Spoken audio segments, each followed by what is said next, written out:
So, I'm here today with Team Liquid's Wax. What's going on, man? Hey yo, I'm Wax, aka Wax Angel. I've been writing on TeamLiquid.net about StarCraft for about 20 years now. Started off when I was a middle schooler living in South Korea who really wanted to share news about professional StarCraft with my friends. And it's just kept going on since then. It's gone up from Brood War StarCraft 2, and I just like keeping people updated with what's going on in StarCraft. So, how's life been treating you? Have you had the time to keep up with StarCraft a lot? I'd be like dishonest if I said like my passion's like at the same level as it was back in the day. But it's still my favorite esport. Probably the only, well, not the only esport I follow, but definitely my favorite esport to follow. And yeah, it's definitely interesting what's going to happen in Katowice. So, one thing I think that's really interesting is Team Liquid, as an organization, has continued to support StarCraft 2 long after most other major esports teams have left the scene. Why do you think that is? It's because that's where Team Liquid got started. Like Team Liquid would not exist without StarCraft. It goes back to StarCraft 1 more than 2, but the origins are in StarCraft 1. It started off as like Nazgul's clan, Nazgul is like his clan, and then it morphed into a professional team for StarCraft 2. So basically Team Liquid, the website, and Team Liquid, the StarCraft 2 team, that's what found the foundation that this current iteration of Team Liquid, the big esports team, was built on. So I think there's a feeling of respecting the legacy, a feeling of indebtedness to your origins. So I think that's mainly why. That definitely makes sense. Yeah. So from what I understand, TeamLiquid.net was the place to discuss StarCraft for a lot of years. The forums seem to have been a little bit eclipsed by Reddit StarCraft over time, though. Why do you think that happened? Because Reddit's a good site, man. Reddit really figured out what engages people, how people like to discuss things, and honestly, it comes with downsides, like all sorts of social media. It's the things that get attention are not always the most correct things, not always the most useful things, but it's definitely the most entertaining way to engage with StarCraft or other games, and there's a reason it succeeded. I understand. I enjoy Reddit for a lot of things. I understand why. These old school forums, the nested threads and all that. I know there's boomers like me. We still enjoy it because it has a certain quality of discussion that you can't get anywhere else. But I also understand why these Reddit style, upvote style forums are the new norm. But yeah, I think that definitely makes a lot of sense. Yeah. Okay, so rolling back the clock to some dusty stuff. Do you think life was treated fairly during his departure from the scene? So what do you mean fairly? I think he received a lot of hate. I think a lot of the negativity and downfall of the Korean scene was sort of placed on his shoulders. People say they hate him, they should never be able to play the game again. Do you think that the repercussions lined up with his actions? So I think you got to divide that up a little bit. So in terms of people feeling very negatively toward him, that's totally deserved. He did a very, very terrible thing in esports, probably the cardinal sin in esports. So if people dislike him and say they'll never forgive him, but personally, I can't complain with that. In terms of his actual punishment, so his punishment was an indefinite ban, basically, from PESPA esports. And after that, ESL and Blizzard, I don't know if there's been anything official, but they've also unofficially banned him forever from their esports. So that punishment, I think, I would have said that it's completely fair a long time ago. Now that I've had time to think about it and think about the fact that life was a minor at that time. And, people have different views, right? Is 16 old enough to be responsible for reactions? Some people will say yes, some people will say no. I've come around on the view that an eternal ban from esports might be harsh, but at the same time, I'm not going to go to bat for him. If Blizzard says we're never going to let him play our games again professionally, I'll be like, all right, that's up to you. I'm not going to go to bat for him. But let's say, for instance, I don't know, let's say he gets really good at Valorant and he wants to be a Valorant pro gamer, and Riot's we're okay with him playing because let's say Riot considers his punishment, his debt was paid. I'm like, yeah, that's fine too. I'm not gonna argue that he should be banned from other esports either. So I've softened, but I wouldn't defend him. That's how I'll say. What do you know about the Korean community's perspective of him at this point? Any Korean pros communicate with him or anything like that? That no idea. I don't know if anyone communicates with him. I just know he's basically off the grid right now. I've heard no updates about him for a long time. I just know that the Korean stance on match fixing, the Korean community stance on match fixing is way harsher than in the West.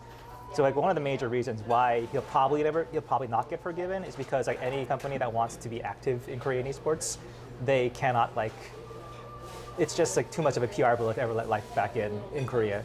So if it's like a primarily Western sport like CS:GO, like that's why CS:GO is able to like let some of these like people who have sketchy, behavior in the past back in, because the West doesn't care as much.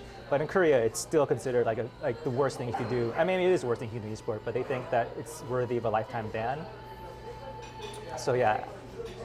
Do you think the implication that he caused the collapse of the Korean scene is accurate? I would say that we can't tell. Like, it definitely contributed, but I think the people who claim that he was the primary reason, they don't have the evidence. And I also think the people who say he didn't cause it have evidence. That's like such a hard question that, because honestly, like those deals with like Pro League and Kespa and all that stuff is like we don't have the information. And there's like some hearsay from behind the scenes where people speculate, oh, like maybe the sponsor didn't come through because of life. Like I don't know. Like this is all speculation. So all I can say, it's a non-zero amount, but can't say anything conclusive. Do you think Pro League would have gone away either way? Eventually, yeah. Eventually, it definitely would have gone away, just because like StarCraft 2 was on a slow decline in Korea, and at some point it just didn't make sense to run Pro League in StarCraft 2.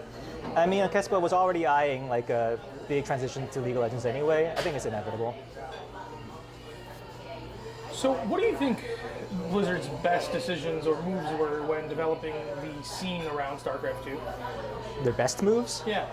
I think WCS was like a very ambitious idea on the abstract, and I think compared to other orgs that are operating now, they had a really reasonable sense of how to operate their primary league alongside other leagues. Like they had IEM World Championship Katowice, like that ran alongside WCS for basically like the entirety. Like they never got in the way of that. Like they appreciated that this other entity was running this third-party, like a very large third-party event. So I think of all of the major leagues right now, like they did a pretty good job of like balancing, their own circuit and third-party stuff. So I think they did that well.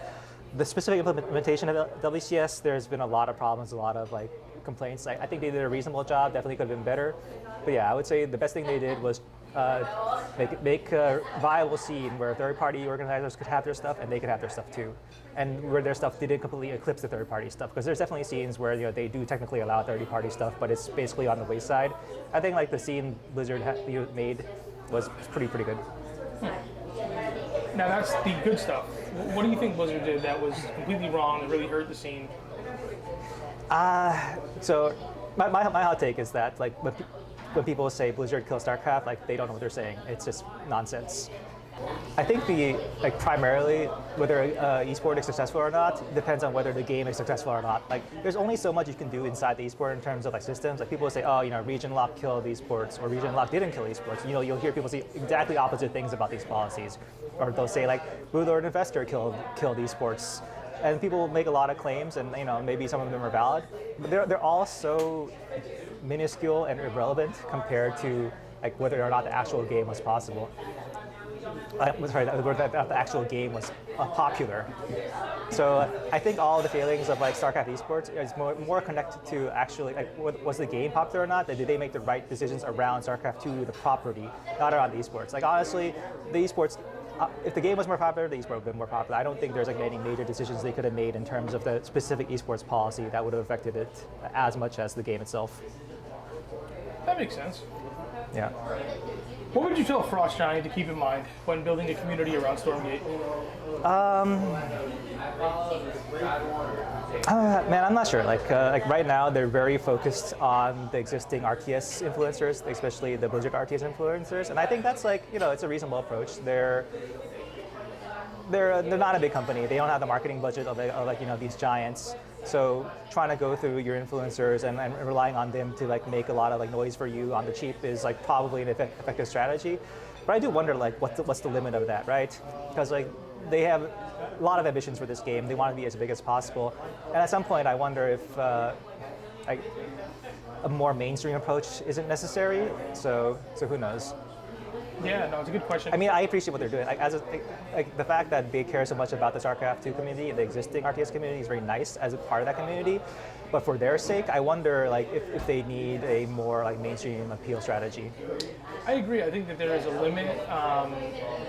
It's cool to be able to reach people that are already in the StarCraft community, but it's more important to reach people that aren't. Yeah. The people in the StarCraft community are probably pretty likely to play Stormgate anyway. Yeah. So I think that's a really valid point.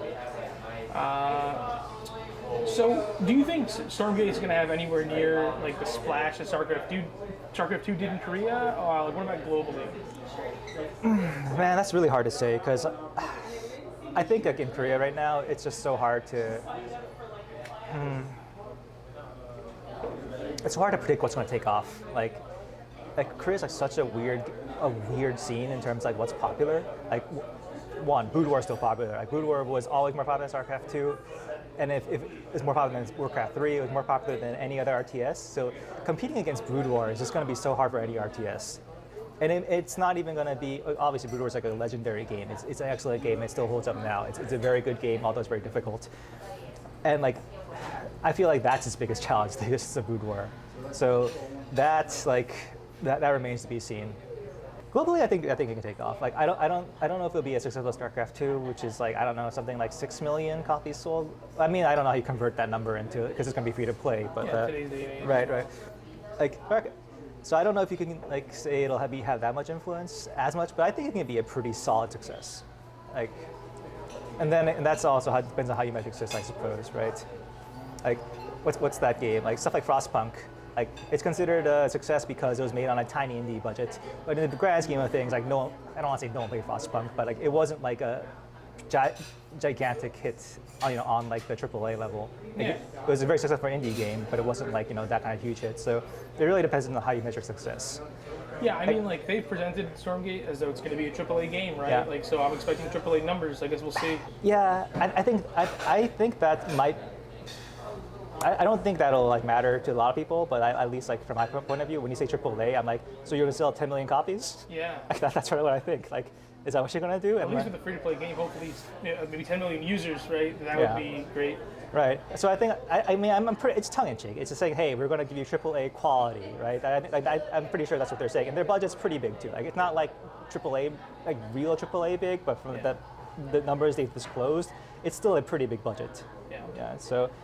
I think they have a very good chance to make like a solid genre hit, something that people in the genre play a lot and they spend a lot of money on. Something like the 4X games made by Paradox, like Europa Universalis or Stellaris. Yeah. Like they have a hardcore community that'll buy every DLC that comes out, and it's just like this really really steady thing that's never going to go away. I think it has that kind of potential, but like in terms of like making RTS like a huge mainstream genre again, like that I'm skeptical about. How did you feel about the cinematic they put out? I didn't think it was any good. Yeah, I kind of was confused as to why they released it. Yeah, that's kind of bad. Yeah, it looked like barely, like a little better than StarCraft 1 cinematics in terms of like the graphics, I don't want to like dumpster on it, but it was a weird decision. Well, I just beyond the technical aspects, like I'm very bad at like grading like CGI and say, oh, this was technically well done. Like I'm not a graphics person. Like I still use a 60 Hz monitor because like the difference between 60 and 144 is not very like noticeable to me. Sure. So I'm not like I don't care about the graphics. It's just like the concept was like this is like very cliche and like not interesting. It's like okay, guys, this is very generic. Like why should I be invested in this world? So. I mean, hopefully, like when they describe the lore, it sounds more interesting. But that video didn't do like a good job of like getting across why I should be interested in this world. I agree. Do you think Stormgate has the potential to put RTS back into the mainstream spotlight the way StarCraft 2 did in the early days? So yeah, I think like I sort of answered that earlier, but no, I don't think it's gonna be like that kind of like huge mainstream success. But I do think it can create like a very solid like.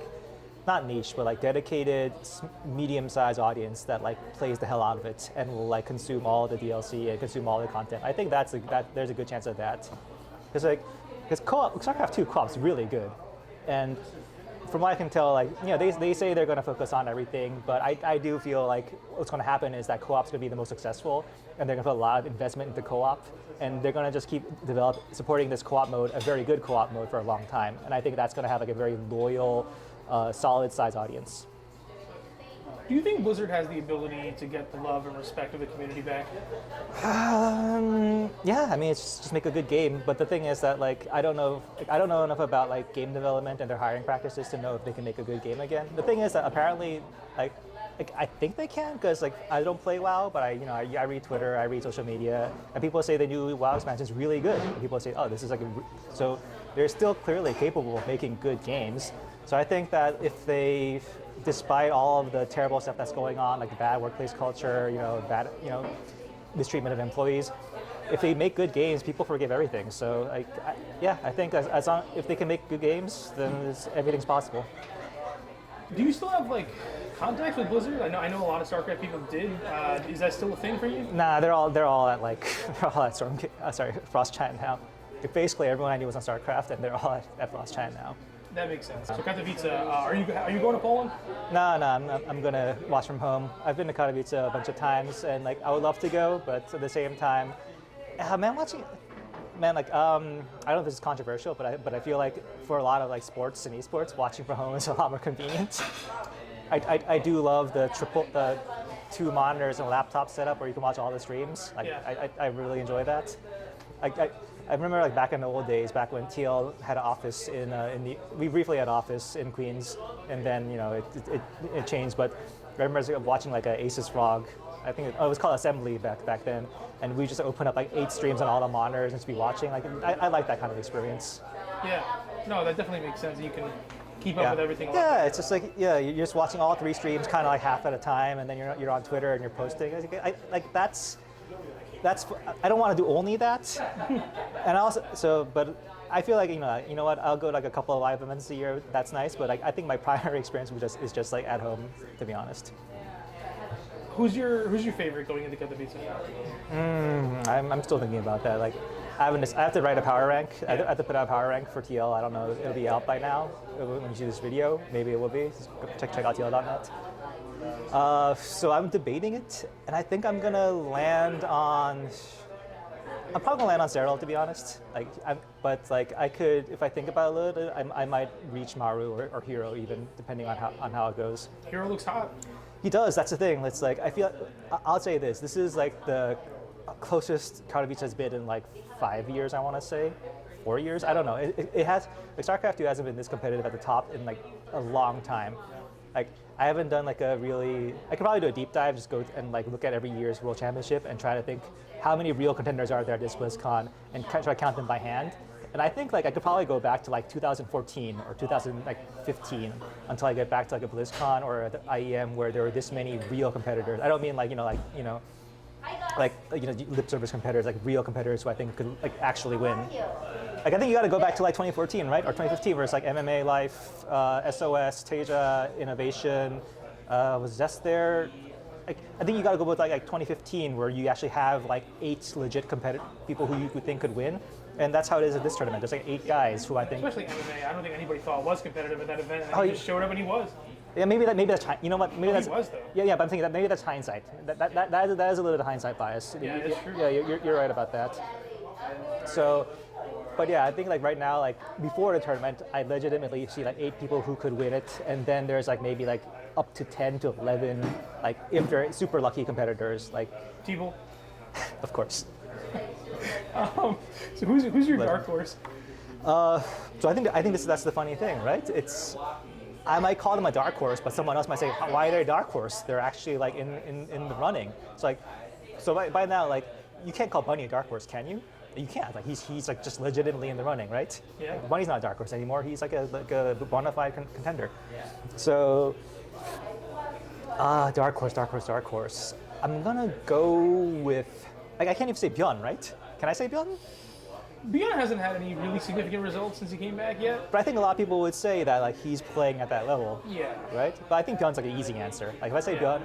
So I'll say Bjorn's my easy dark horse answer. My low stakes dark horse.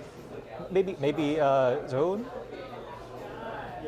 So Zone would be like my more like out there dark horse in terms like if everything goes right, he can maybe do it. Yeah.